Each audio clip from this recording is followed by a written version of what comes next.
Hello, welcome back to our policy debate video series. Today we are going to talk about topicality. As the slide indicates, topicality is actually one of the rules of debate. The affirmative team must read a plan or present a policy that fits within the words of the resolution. If they don't do that, they are in essence cheating. Topicality is the negative's way of pointing that out. So let's jump in. What is it exactly? Topicality is an argument that charges the affirmative's plan for failure to fit within the meaning of the specific words of the resolution. As a result of failing to read a topical plan text, the affirmative team has created an unfair advantage because the negative assumes that an affirmative team will read a plan or present a policy relevant to the resolution. In other words, topicality argues that the affirmative broke the rules of the game and should lose. So why should I read it? Well, first and foremost, it is an important part of the affirmative case. If you remember back to the video on affirmatives, you remember that one of the stock issues is topicality. So if the affirmative fails to present a topical plan, they have failed to prove a stock issue and therefore should lose. It is also one of the few arguments in debate where if the affirmative fails to respond to it, it is essentially an automatic loss. So it is a strong strategic tool for any negative team. When do I read it? Well, if you've watched any of the other negative videos, you understand that the first negative constructive is when you read topicality. There are a few exceptions to that, which we will not discuss in this video because they happen so rarely they do not bear mention at this point. So how do I make a topicality argument? For those of you who've watched other negative videos, you would predict that I would say research. And while that is true, the topicality argument really depends more upon the dictionary definitions or evidence proving the definition of words within the resolution. So the research is a bit different. It is about the words rather than some of the substantive claims either side will make in the debate. So I want you to think of topicality like this, as two circles. One circle where the line creating the circle constitutes the words of the resolution. Inside that circle is affirmative ground. And what we mean by ground is that is the place where the arguments for one side of the resolution belong. So in this case, what's inside the circle are all of the arguments that an affirmative team can make based upon the meaning of the words within the resolution. If, however, an affirmative presents a plan outside of that circle created by the words of the resolution, they have offered a non-topical affirmative. So to give you a concrete example, every single resolution begins with the words, the United States federal government should. So every single affirmative should have the United States federal government doing something. Sometimes someone will decide that the AF should not have the federal government act. Instead, it should be someone else or no one else at all. So that affirmative would be outside the circle on the left and fit within the circle on the right. So what are the parts of topicality? Like most negative positions, they have three parts. The first part is what we call the interpretation or definition. It is the dictionary definition or a piece of evidence that defines the word or words within the resolution that the negative team believes the AF plan does not fit within. So going back to the previous example, if the affirmative plan did not utilize the United States federal government, then the interpretation or definition would be defining what the United States federal government is.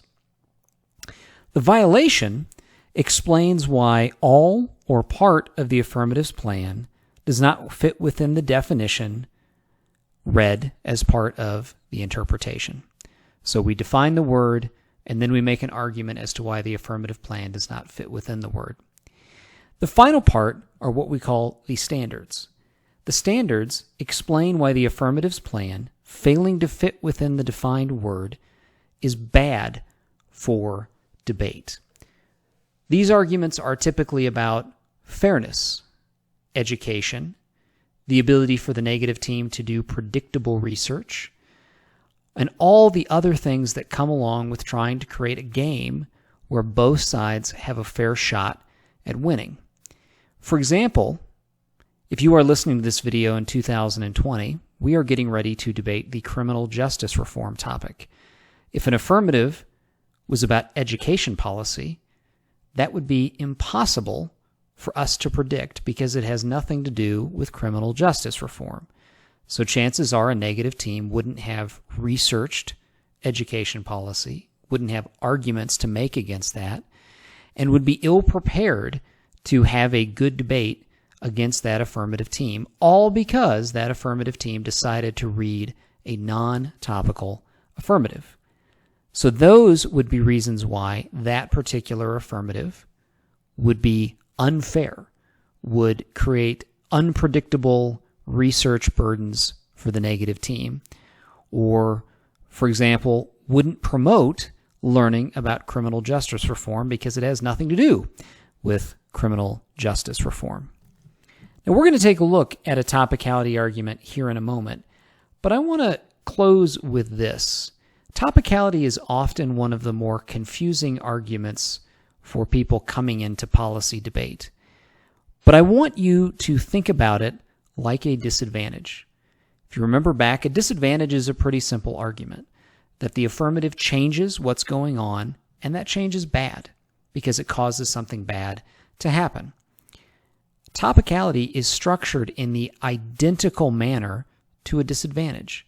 You have to define a word or explain the status quo of a word, much the same how a disadvantage must explain the status quo of what's going on in the world today.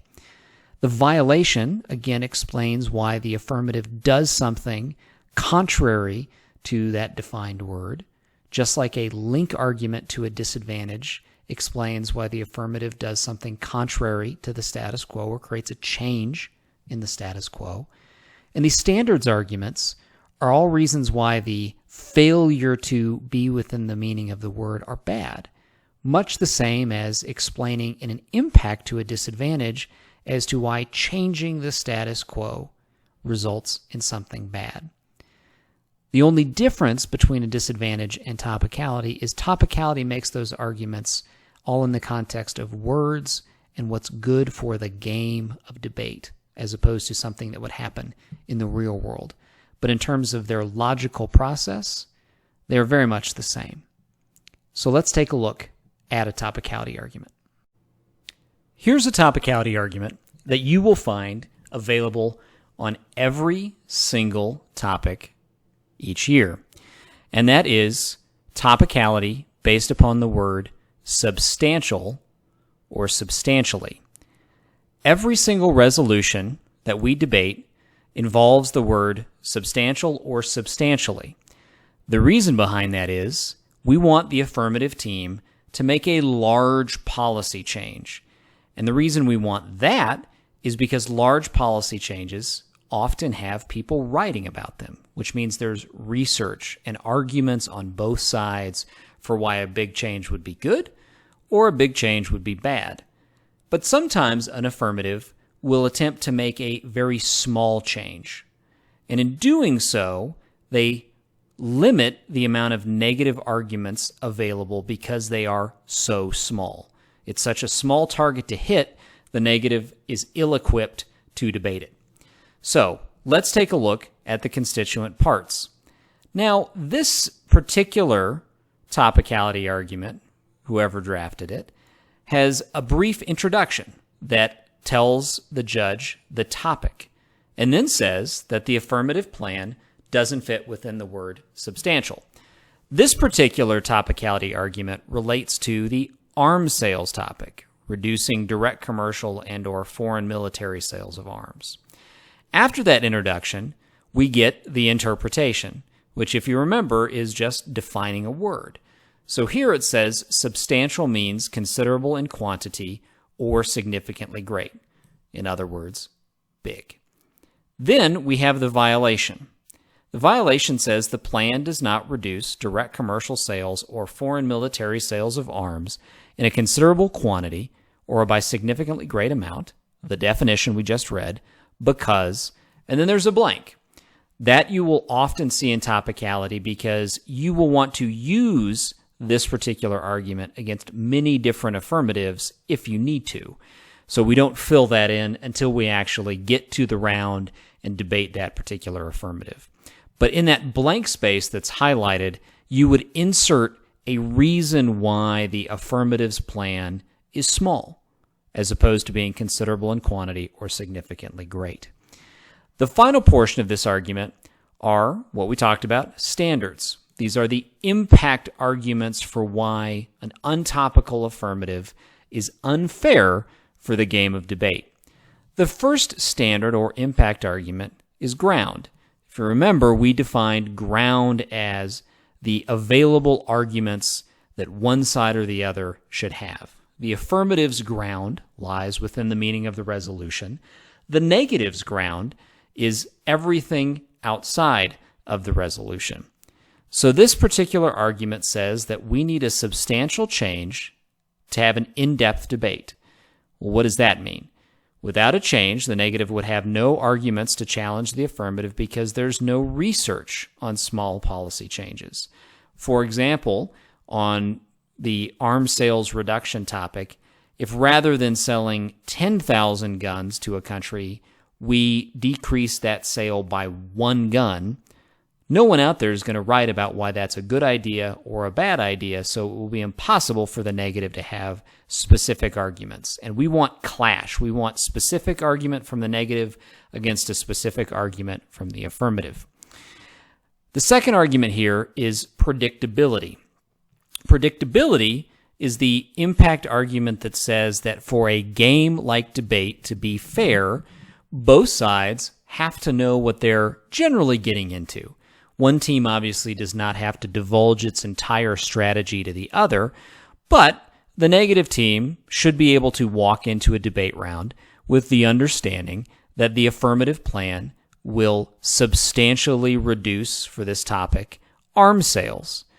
But if they don't do that, and if the negative doesn't have that ability to generally know what they're going to debate, then you have an inherently unfair game for the negative, because there could be any number of things the affirmative could read that the negative could simply never prepare for, and prepared debaters equal prepared debates, and that creates a fair game. So those are the impact arguments this topicality argument advances.